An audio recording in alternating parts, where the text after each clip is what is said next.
नमस्कार, मैं हूं आपके साथ इश्तियाक अहमद और आप देख रहे हैं आर्य न्यूज। रुक करेंगे देश और दुनिया की तमाम खबरों की तरफ।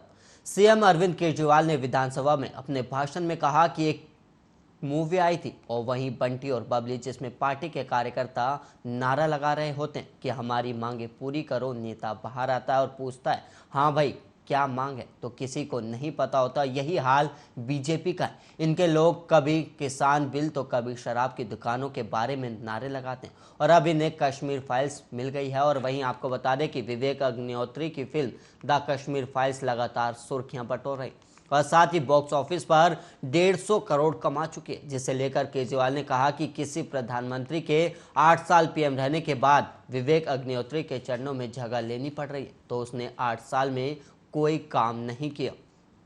कश्मीरी पंडितों की पीड़ा से पैसे कमाए जा रहे हैं और ये बोलते हैं कि फिल्म को टैक्स फ्री करो, और मैं कहता हूं यूट्यूब पर डाल दो ना, फ्री ही फ्री है। और नेता प्रतिपक्ष विदुड़ी इस पर कहते हैं कि दिल्ली विधानसभा इसके लिए उचित मंच नहीं है। दिल्ली विधानसभा में योजनाओं पर बात होती है और केजरीवाल जो कुछ बोल रहे थे ये तो पीसी वैसे ही बोलते हैं। कह रहे हैं कश्मीर फाइल्स टैक्स फ्री करो। अरे यूट्यूब पे डाल दो, फ्री फ्री हो जाएगी। टैक्स फ्री क्यों करा रहे हो? इतना ही तुमको शौक है, विवेक अग्निहोत्री को बोलो यूट्यूब पे डाल देगा, सारी पिक्चर फ्री है, सारे जने देख लेंगे एक ही दिन के अंदर। टैक्स फ्री की क्या जरूरत है? पूरी सारी भारतीय जनता पार्टी देश में एक पिक्चर के पोस्टर लगा रही है। इसलिए राजनीति करने आए थे? पिक्चरों के पोस्टर। अपने बच्चों को क्या जवाब दोगे? घर जाके बच्चे पूछेंगे पापा क्या काम करते हो? पिक्चरों के पोस्टर लगाता हूं।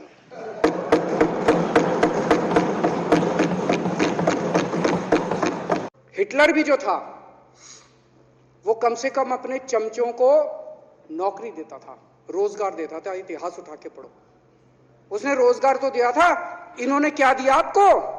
आपके बच्चों को नौकरी दी? आपके घर में कोई खाने पीने का इंतजाम करा? आपकी बिजली का इंतजाम करा? केजरीवाल काम आता है आपके? आपके भी घर की बिजली फ्री कर रखी है। दिल्ली के 12 लाख बच्चों को नौकरी दी है मैंने, स्कूल ठीक कर दिए, अस्पताल ठीक कर दिए। आपके घर में कोई बीमार हो, केजरीवाल दवाई पहुंचाता, मोदी दवाई नहीं पहुंचाता। केजरीवाल काम आया। मैं बीजेपी के सारे कार्यकर्ताओं से कहना चाहता हूं, थोड़ा सा दिमाग खोलो। बीजेपी के सारे सपोर्टर्स को कहना चाहता हूं, थोड़ा सा दिमाग खोलो। ये भेड़ चाल बंद करो, भेड़ बकरियों की तरह हाँक रहे हैं ये आपको, ये सब बंद करो। दिमाग खोल के सारे जने बीजेपी छोड़ के आम आदमी पार्टी में आ जाओ। आपको इज्जत मिलेगी, सम्मान मिलेगा। आपसे कतई झूठे नारे नहीं लगवाएंगे। राष्ट्र निर्माण में आपको साथ लेंगे हम, राष्ट्र निर्माण करेंगे आपके साथ मिलकर। ये पोस्टर भी नहीं लगवाएंगे झूठी फिल्मों के। और जो भी करना हो, कम से कम यार ये पिक्चर का प्रमोशन करना तो बंद करो। ये गंदे लगते हो तुम लोग, अच्छी शोभा नहीं देता आप लोगों को। यार आप अच्छे आदमी हो, कुछ करने आए थे राजनीति में, कहां पिक्चर के। दिल्ली विधानसभा में गुरुवार को दिल्ली के सीएम अरविंद केजरीवाल ने बीजेपी को निशाने पर लिया और केजरीवाल ने अपने वक्तव्य की शुरुआत दिल्ली सरकार द्वारा किए गए निर्णयों से की और कहा कि हमने ये निर्णय लिया है कि बाबा साहेब अंबेडकर और भगत सिंह की तस्वीरें दिल्ली सरकार के सभी दफ्तरों में लगाई जाएंगी। अब मुझे लगता है कि विपक्ष हमें बधाई देगा कि ऐसा निर्णय लिया गया, लेकिन हमारी आलोचना की जा रही है। और बीजेपी वाले बोल रहे हैं कि सावरकर और हेडगोवर की तस्वीर क्यों नहीं लगाई, और कांग्रेस बोल रही है इंदिरा जी की तस्वीर क्यों नहीं लगाई। ये लोग अंबेडकर जी और भगत सिंह जी से इतनी नफरत क्यों करते हैं? केजरीवाल के इस बयान के बाद विपक्षी दलों ने वॉकआउट किया तो केजरीवाल ने उनसे पूरी बात सुनने का आग्रह भी किया। और नेता प्रतिपक्ष रामवीर सिंह विदुड़ी कहते हैं कि हमें बाबा साहेब अंबेडकर, शहीद भगत सिंह से नहीं, झूठ से नफरत है और दिल्ली के सीएम को एलजी एड्रेस पर ही बोलना चाहिए था। और सत्र के दौरान सत्ता पक्ष आरएसएस हाय हाय के नारे लगा रहा था, जबकि बीजेपी विधायक टुकड़े टुकड़े गैंग की बात करते रहे। वहीं एमसीडी के एकीकरण पर केजरीवाल कहते हैं कि इन्होंने हार के डर से ये निर्णय लिया है कि एमसीडी के चुनाव डिले किए जाए।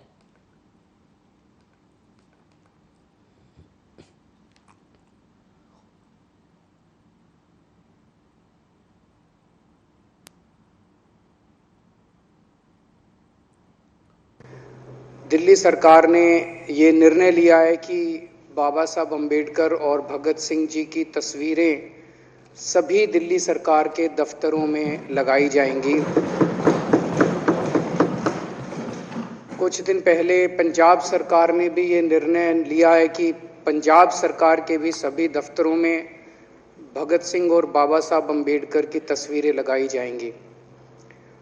जब से ये ऐलान किया गया है, मैं तो सोच रहा था कि हमारे विपक्ष के साथी इसके ऊपर हमें बधाई देंगे, तारीफ करेंगे कि बहुत अच्छा निर्णय लिया गया। शुक्रिया।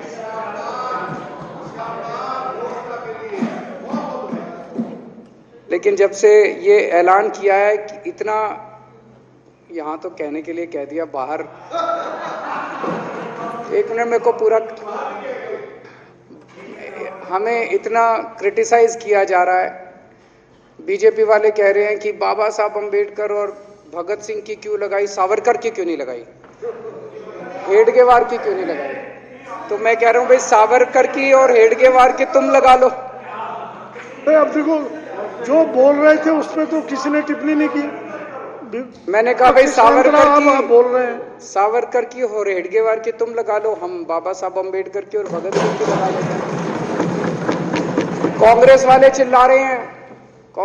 चिल्ला रहे हैं, इंदिरा गांधी की क्यों नहीं लगाई, राजीव गांधी की क्यों नहीं लगाई, सोनिया गांधी की क्यों नहीं लगाई। तो हम कह रहे हैं भाई, इंदिरा गांधी की तुम लगा लो, हम तो बाबा साहब अंबेडकर की और भगत सिंह की लगाएंगे। अध्यक्ष महोदय, मेरे को पता नहीं था ये लोग बाबा साहब अंबेडकर और भगत सिंह से ऐसी नफरत क्यों करते हैं सारे प्रतिपक्ष के लोग। मैं आपको बताता हूं क्यों करते हैं, और खासकर बीजेपी वाले बाबा साहब अंबेडकर से इतनी नफरत क्यों करते हैं, मैं बताता हूं आपको। बाबा साहब अंबेडकर ने संविधान बनाया, मैं बता देता हूं आपको, आप भी सेटिस्फाई हो जाओगे।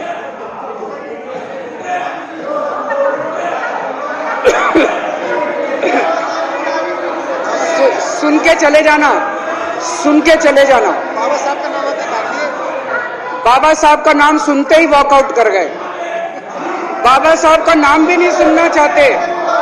बाबा साहब अंबेडकर का नाम सुनते ही सुन तो लो।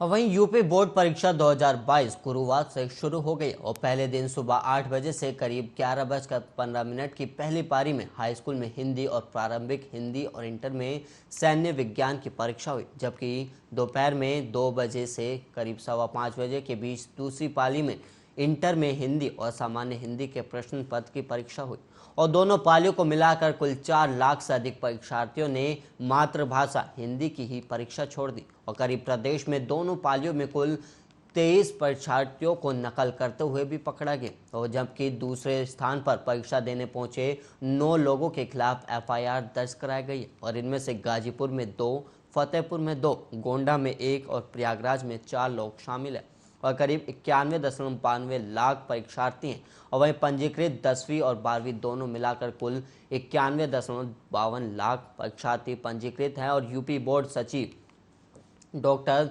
दिव्यकांत शुक्ला के मुताबिक प्रथम पाली में 27,42,000 परीक्षार्थी पंजीकृत हैं और इनमें से 24,81,000 अभ्यर्थी उपस्थित रहे और वहीं 2,61,120 परीक्षार्थियों ने परीक्षा छोड़ दी और दूसरी पाली की परीक्षा में 20,97,000 परीक्षार्थी पंजीकृत थे और इनमें से करीब 19,40,000 ने ही परीक्षा दी, जबकि 1,57,387 लोगों ने परीक्षा छोड़ दी।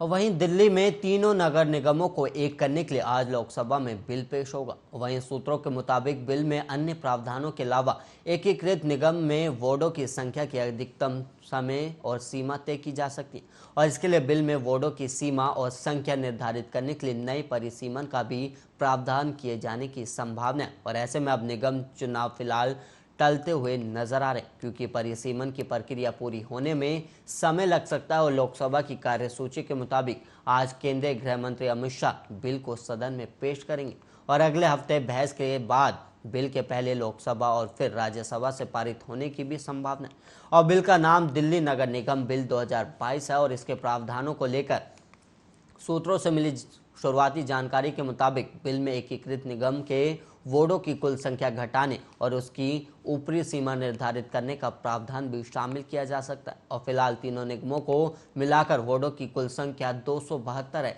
जिसे घटाकर अधिकतम 250 किए जाने की भी संभावना है।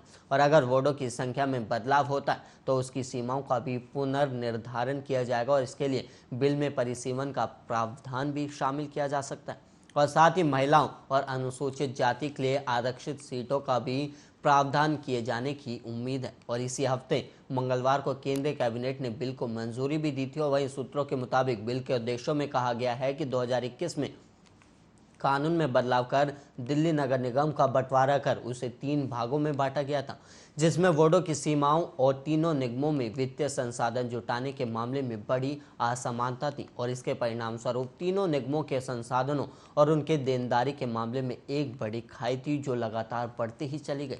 और बिल के मुताबिक धीरे धीरे हालत इतने खराब होते चले गए कि निगमों के कार्यरत और रिटायर्ड कर्मचारियों को वेतन देने में भी मुश्किलें आने लगी। और इसका असर दिल्ली में मिलने वाले नागरिक सुविधाओं पर भी पड़ने लगा था। और अब जबकि निगम चुनाव टलना तय होता जा रहा है तो दिल्ली में सत्तारूढ़ आम आदमी पार्टी और बीजेपी के बीच तनातनी भी बढ़ने लगी है। और मुख्यमंत्री अरविंद केजरीवाल ने कल ही विधानसभा में इसे लेकर सीधे प्रधानमंत्री पर हमला बोलते हुए कहा कि दुनिया की सबसे बड़ी पार्टी उनकी छोटी सी पार्टी से डर गई है और आने वाले दिनों में इस मसले पर तनातनी और बढ़ने की आशंका जताई गई है।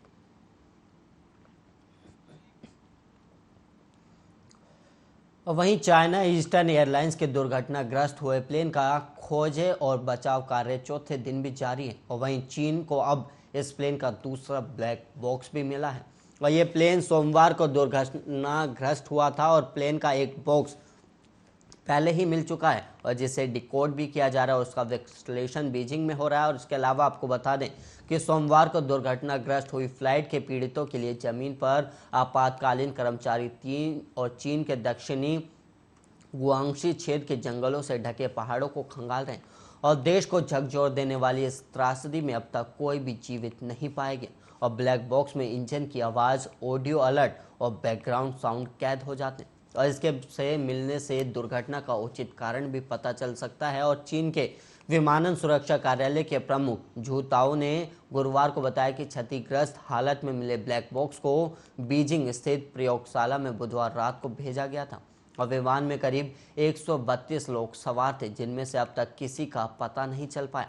और रुक रुक कर हो रही बारिश के कारण लगातार तलाश अभियान भी बाधित हो रहा है। और अभियान में जुटे कर्मी घने जंगलों और खड़ी ढलानों पर मेटल डिटेक्टर, ड्रोन और स्वान दस्ते का इस्तेमाल कर रहे हैं। और चाइना ईस्टर्न ने गुरुवार को कहा कि उसने 223 बोइंग विमानों को उड़ाने पर रोक लगा दी और वो संभावित सुरक्षा खतरे की जांच भी कर रहे हैं। वहीं तालिबान ने बुधवार को अफगानिस्तान में लड़कियों के लिए स्कूल को फिर से खोलने के कुछ घंटे बाद ही फिर से बंद करने का आदेश जारी कर दिया था। अमेरिका समेत दुनिया भर के देश तालिबान के इस फैसले की निंदा करते हुए अफगानिस्तान में फिर से लड़कियों के लिए स्कूल खोलने की मांग कर रहे हैं। और स्कूल बंद करने का आदेश जारी करने के साथ ही तालिबान ने लड़कियों को उच्च शिक्षा प्रदान करने के अपने वादे को तोड़ दिया। और वहीं इस फैसले के बाद दुनिया से मान्यता हासिल करने के लिए तालिबान के प्रयासों पर प्रतिकूल प्रभाव पड़ने की भी आशंका है। अंतर्राष्ट्रीय समुदाय ने तालिबान के नेताओं से स्कूल खोलने और महिलाओं को सार्वजनिक स्थानों पर जाने का उनका अधिकार प्रदान करने का आग्रह भी किया। और अमेरिका के विशेष प्रतिनिधि थॉमस वेस्ट ने ट्वीट किया कि फैसले को लेकर स्तब्ध और बेहद निराश हूँ। और वेस्ट ने इसे अफगानिस्तान की जनता और अंतर्राष्ट्रीय समुदाय से किए गए वादे से मुकर्रर करार दिया। और तालिबान के एक अधिकारी ने बुधवार को इस कदम की पुष्टि की है कि 6ठी से ऊपर की कक्षाओं में लड़कियां नहीं पढ़ेंगी। और इस हफ्ते की शुरुआत में मंत्रालय द्वारा जारी बयान में सभी छात्रों से स्कूल आने का अनुरोध भी किया गया था। और तालिबान प्रशासन के अधिकारी वलीदुल्लाह हाशमी ने कहा कि लड़कियों के उच्च शिक्षा वाले स्कूलों में आने पर रोक संबंधी फैसला मंगलवार रात को सामने आया। और हम ये नहीं कहते कि स्कूल हमेशा के लिए बंद रहेंगे। उन्होंने कहा कि नेतृत्व ने यह फैसला नहीं किया है कि लड़कियों को कब और किस तरह से दोबारा स्कूल जाने की अनुमति दी जाएगी।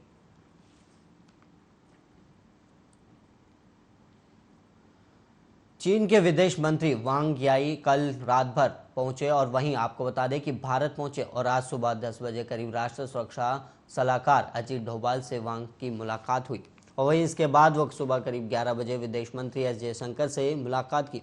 और वहीं आपको बता दें कि भारत दौरे पर ऐसा वक्त हो रहा है जब जम्मू कश्मीर के मुद्दे पर उनके एक बयान को लेकर भारतीय विदेश मंत्रालय ने कड़ी प्रतिक्रिया दी है। और विदेश मंत्रालय के प्रवक्ता अरिंदम बागची ने कहा कि केंद्र शासित प्रदेश जम्मू कश्मीर से जुड़ा मुद्दा पूरी तरह से भारत का आंतरिक मामला है और चीन को इस पर हस्तक्षेप करने का कोई अधिकार नहीं है। और वहीं चीनी यात्रा के लिए भारत ने कोई गर्मजोशी नहीं दिखाई और पर्दे के पीछे चली बातचीत में नई दिल्ली ने पहले ही अपना रुख साफ कर दिया था। भारत सीमा तनाव सुलझाने के ठोस कदम का पक्षधर है और सिर्फ औपचारिकता के लिए यात्रा मुलाकात पर अधिक उत्साहित नहीं है। वहीं सूत्रों के मुताबिक वांग यी से बैठक में पूर्वी लद्दाख में बीते करीब 1.5 साल से जारी सीमा तनाव सुलझाने की बात पर जोर होगा और भारत और चीन के बीच जारी सीमा तनाव को सुलझाने के लिए अब तक 15 दौर की वार्ता भी हो चुकी है, लेकिन अब तक तनाव घटाने और सैनिक जमावड़ा कम करने का कोई फॉर्मूला नहीं निकल पाया। और मार्च 12 को दोनों देशों के बीच चुशुल मोलो बॉर्डर पॉइंट पर 15वें दौर की बातचीत भी हुई थी। और वहीं भारत की नजरें वांग यी के नेपाल दौरे पर भी लगी है और वांग अपनी यात्रा के दौरान पूर्व प्रधानमंत्री केपी शर्मा ओली और सीपीएन माओवादी सेंटर के अध्यक्ष प्रचंड से भी मिलेंगे और चीन दोनों वामपंथी नेताओं को साथ लाकर फिर चीन के समर्थन की सरकार बनाने की कोशिश कर सकता है। और चीन के बढ़ते दखल के बीच अब नेपाल के प्रधानमंत्री शेर बहादुर देव श्रीलंका का दौरा रोककर 1 अप्रैल को भारत के दौरे पर आ रहे हैं और ये नेपाली पीएम की 4 साल बाद भारत यात्रा होगी।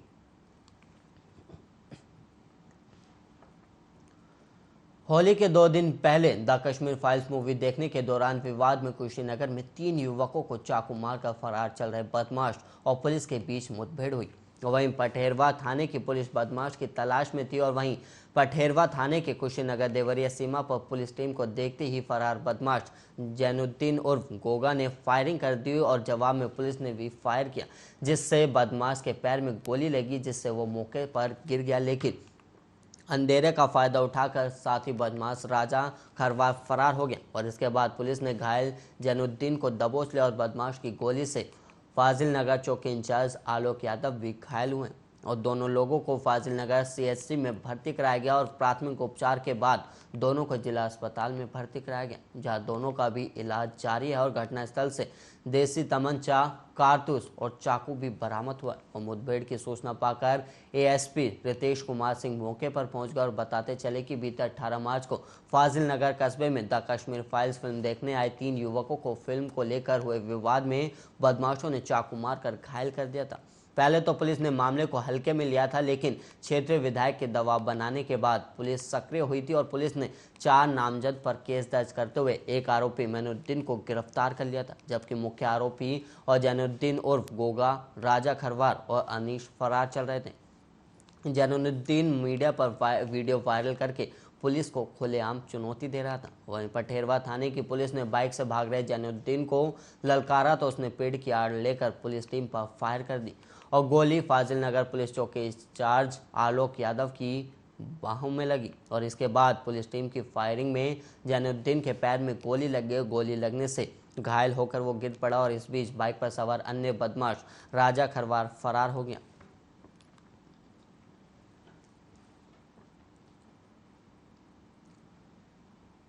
रूस यूक्रेन का युद्ध लगातार जारी और यूक्रेन में हालत बद से बदतर है और यूक्रेन से जो तस्वीरें सामने आई वो देखकर किसी का भी दिल पर सिर जाए। लेकिन रूस यूक्रेन पर हमला करने से नहीं रुक रहा है, जबकि अमेरिका समेत कई देशों ने रूस पर कई प्रतिबंध भी लगा दिए और इसके बावजूद रूस रुकने को तैयार नहीं है।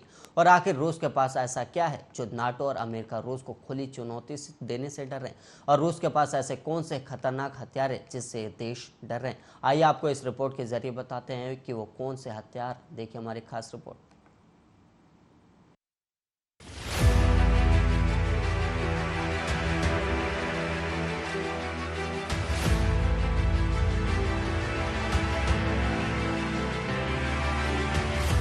रूस और यूक्रेन के बीच चल रहे युद्ध ने खतरनाक मोड़ ले लिया है। रूस के हमले में यूक्रेन को भारी नुकसान हो रहा है। यूक्रेन की मदद कर रहे पश्चिमी देश रूस के खिलाफ सेना उतारने से कतरा रहे।